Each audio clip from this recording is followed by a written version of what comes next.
Pepper Young's Family.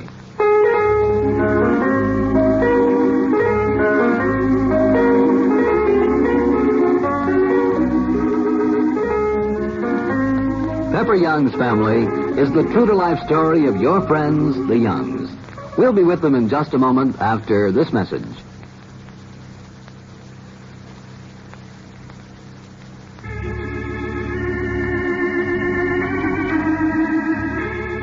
Sometimes it seems as though all good things must come to an end. And right now, Nancy Wayne's world has been suddenly shattered. Ever since Kurt Bradley asked her to become his wife, Nancy had been just about the happiest person in Chicago. For days, she'd been able to think of little else except that she had promised to marry Kurt. And then a few hours ago, Nancy discovered that if she does marry Kurt, she will be coming between him and his son. A sudden emptiness struck her as she turned to Mrs. Young. Mrs. Young? Yes. I want to talk to you.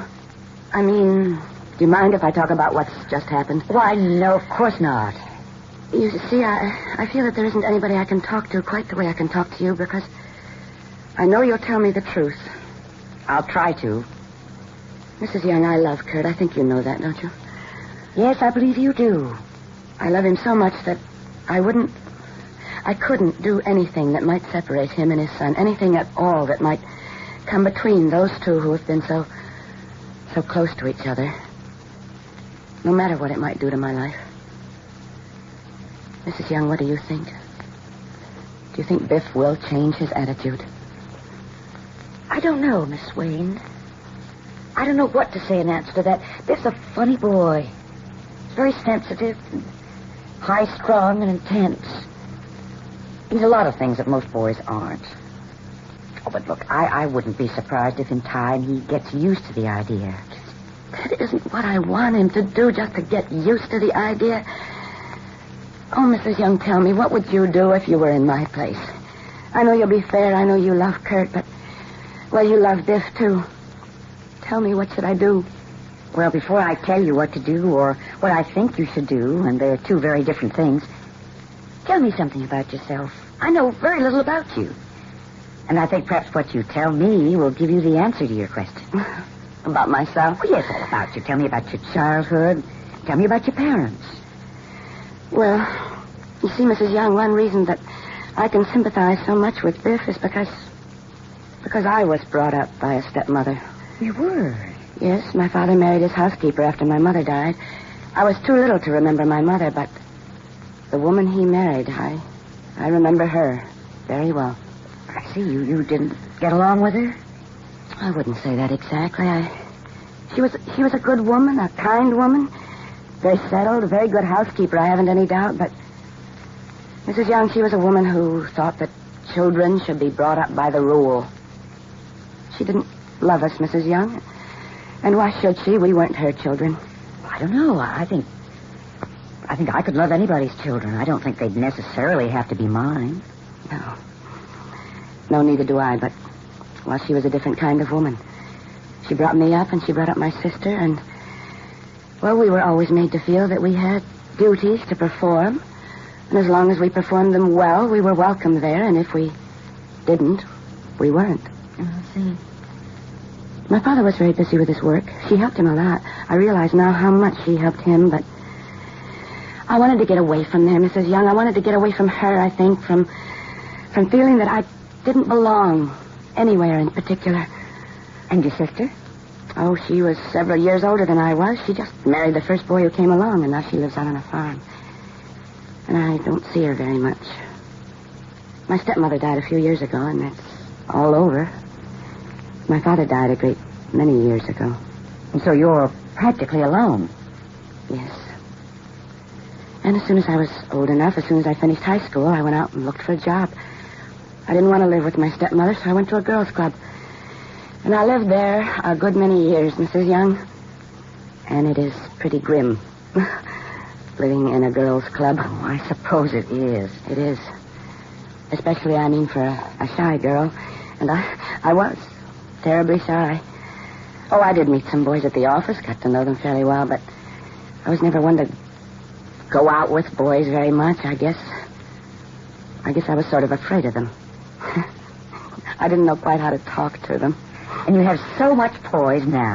Well, I'm a lot older now. And I have made a kind of place for myself in business, but I always wanted a home, Mrs. Young. A home of my own, and a husband and children. You know, I guess there's no woman in business who doesn't want a home of her own and a husband and children, who wouldn't exchange everything she has for the family life so many women claim to be bored with. No. I believe all women are pretty much the same underneath. But I never felt that I would have it, really, and that's quite a step. Making up your mind that you can never have the home you want or the man you want. Mm-hmm. And then Kurt came along. Yes, and then Kurt came along. And I still think I'm dreaming. I'll wake up some morning and find out that he hasn't come along at all, or that he doesn't love me, or that He does love you. I've never seen him so happy. Oh, Mrs. Young, I know this sounds very silly, but I think I fell in love with him at first sight. I think I fell in love with him that first day when we turned him away from the office, when there was just no place for him. Well, I know it must have been something unusual, because I'd never gone to Mr. Leroy before and asked him to make a place for somebody when there just wasn't any such place. I almost begged him to make such a place for Kurt. I see. Of course, I just took it for granted that Kurt was married. All the nice men I ever met in my life were married. And it wasn't until a long time afterward that he told me that he was not married. Mm-hmm. And then he told you about Bill. Oh, yes, he told me about his whole life, Mrs. Young. Just about everything. And he began to love my house and to love my cooking. And then, last of all, I think, he began to love me. Last of all? I don't believe that for a minute. I think he must have loved you from the start. Mrs. Young, I know you're his dearest friend. You've got Kurt's interests at heart. Tell me, do you think I'm good enough for him? I do. I think you're the most wonderful person for Kurt I've ever met. And he's just about the luckiest fellow on earth. There. That's what I really think.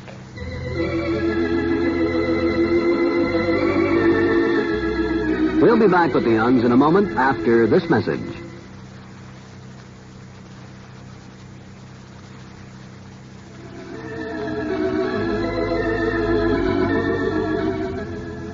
Mrs. Young, I can never thank you enough for saying that you approve of me. No matter what happens, I can never thank you enough. No matter what happens? Well, nothing's going to happen. Certainly not. Nancy, I am going into action. Oh, Mrs. Young. Oh, if you only would. You bet I am. Now that I know the kind of girl you really are, I wanted to be sure of what Kurt meant to you. You know, we were so surprised by his falling in love. Yes, I suppose you were. We were surprised, and well, I have to tell you, I resented you at first. I can't tell you how much we love Kurt, what he means to me. No brother could be closer. And his happiness means everything. See, if you'd been the wrong kind of girl, I wouldn't have hesitated to tell him so. Not that it would have made any difference. He probably would have married you anyway, but I'd have had my say, and I'd have insisted on keeping Biff here. But, Nancy, now I think that Biff should go to Chicago to live with you and Kurt. Mrs. Young, if I could only feel the way you do, if I only didn't feel that no matter what I do now, nothing will be right between us again. Oh, nonsense. You see, Biff's a silly, high-strung, extremely sensitive boy. He'll come around when I talk to him, especially if I tell him what I've discovered about you. No. Mrs. Young, when I saw that boy get up from the table, when I saw his face when his father announced our engagement, I just wanted to run out, too. I wanted to go away and never come back, to say, stop, you don't have to go, I'll go, I'm the intruder. I'm the one who's spoiling everything.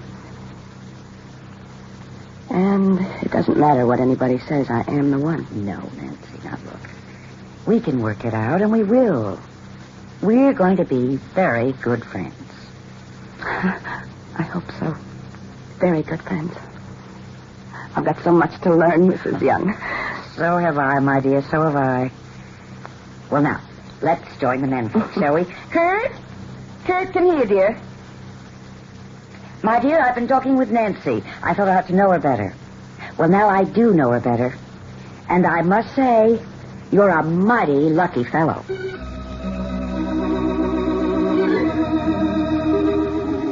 There's no doubt now in Mrs. Young's mind as to how Nancy Wayne feels about Kurt Bradley, or how Mary Young feels about Nancy. But what about Biff? Can he be persuaded he has judged Nancy Wayne wrongly? And now a message from our sponsor.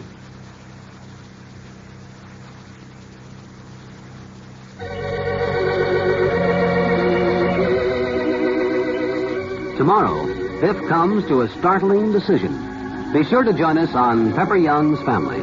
John Scott speaking. Pepper Young's Family is a modern drama production.